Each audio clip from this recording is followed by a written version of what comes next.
Hello मेरे प्यारे बच्चों। आज आपके लिए फिर मैं एक अच्छी सी कहानी लेकर आई हूँ जिसका शीर्षक है ईश्वर का संदेश। एक बार महाराजा कृष्णदेव राय को एक विशाल मंदिर बनवाने की सूझी। उन्होंने अपने मंत्री को बुलाकर यह इच्छा व्यक्त की और कहा कि इसके लिए उपयुक्त स्थान का चुनाव किया जाए। मंत्री जी तुरंत इस स्थान की खोज में निकल पड़े जो मंदिर निर्माण के लिए उपयुक्त हो। पास के एक जंगल में एक पुराना शिवालय दिखा। वहां अब कोई आता जाता नहीं था।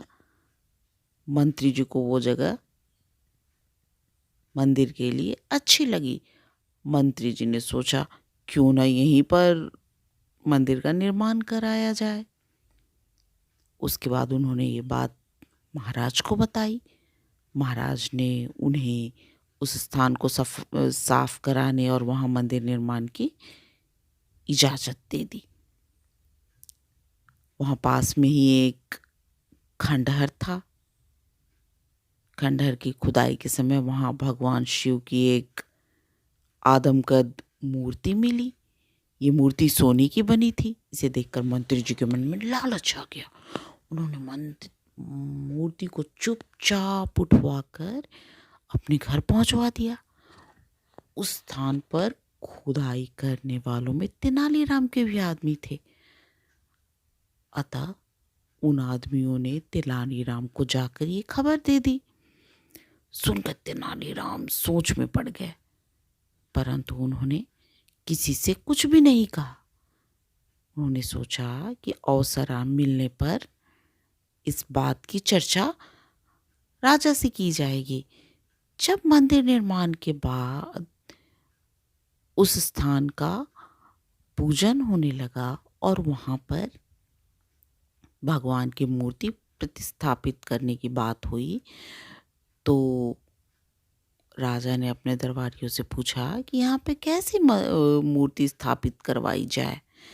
सभी दरबारी अपनी अपनी राय देने लगे। उस दिन महाराज कुछ तय नहीं कर पाए।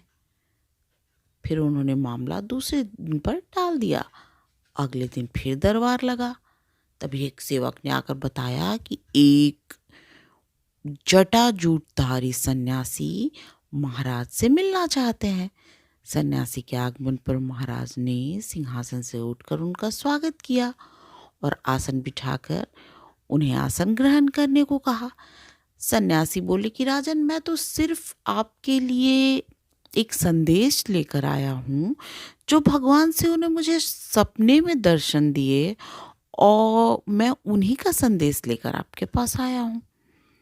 राजा ने सोचा भगवान शिव ने मेरे लिए कौन सा संदेश भेजा है।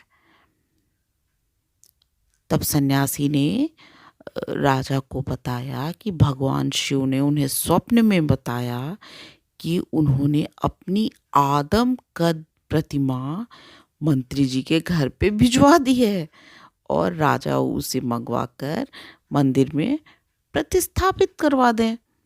ये कहते हुए सन्यासी वहां से चले गए। महाराज ने मंत्री की ओर देखा तो वो सकपका गए। उनकी समझ में कुछ नहीं आ रहा था कि साधु को सोने की प्रतिमा की बात कैसे पता चल गई। अब उनकी पोल खुलने ही वाली थी।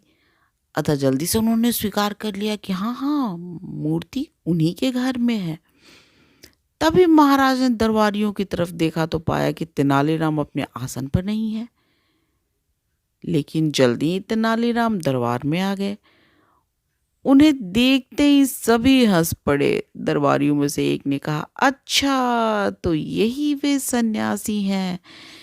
जटा और चोला तो उतार आए परंतु तिलक व कंठीमाला उतारना भूल गए। महाराज को देखकर हंसी आ गई। वे तुरंत बोले, अब मंदिर का निर्माण कार्य तेनालीराम की देख रेख में होगा। राज दरबारियों ने भी महाराज की घोषणा का स्वागत किया। देखा बच्चों, तेनालीराम कितने चतुर थे।